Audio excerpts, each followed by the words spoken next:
ఈ మూడింటిలో బాలస్తావత్ క్రీడాసక్త, తరుణస్తావత్ తరుణీసక్త, వృద్ధస్తావత్ చింతాసక్త, పరే బ్రహ్మణి కోపి నశక్త అని చెప్పారు కదా మహానుభావుడు. ఎవరు?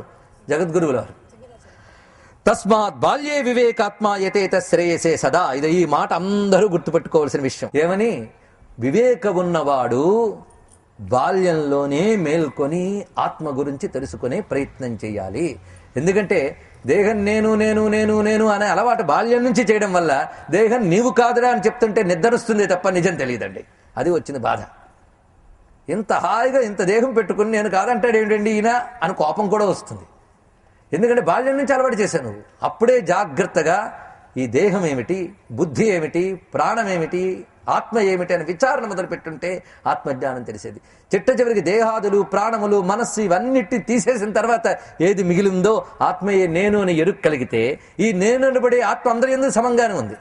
అప్పుడు ఆ నేను అనబడే ఆత్మరూపంలో ఉన్నవాడే విష్ణువు. ఆ విష్ణువుని సర్వత్రా దర్శించగలరు. ఎంత తేలిగ్గా అర్థమైపోయినట్టుంది కదా. అదే వేదాంతం అంటే. నట్టే ఉంటుంది. ఆ నట్టును బిగించడమే మనం చేయాల్సిన పని. ఈ విధంగా వివరించి తదేతద్వోమయాక్షాతం యది జానీత నానృతం. ఇప్పుడు నేను చెప్పిందంత అబద్ధము కాదు సుమా, వినండి అని చెప్తున్నాడు. తదస్మత్ ప్రీతయే విష్ణు స్మర్యతాం బంధముక్తిద. మరి దీని నుంచి బయటపడే మార్గం ఏమిటి అంటే ఏమీ కష్టం కాదు. అది చూడండి, ఇక్కడ బాగా తెలుసుకోవాల్సింది ఏంటంటే ఆధ్యాత్మ మార్గం అత్యంత సుగమం.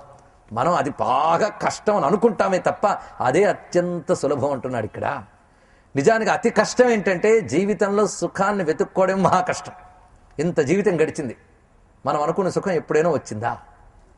ఆలోచిస్తే ఈ సుఖపడ్డానికి నువ్వు ఎంత కష్టపడ్డావు. అలాగని సుఖపడ్డావా అడిగితే గ్యారంటీగా చెప్పలేవు. కానీ దీనికోసం నువ్వు గడిపిన జీవితంలో ఎంత కష్టపడ్డావు. ఇంత కష్టం నిజానికి ఆధ్యాత్మ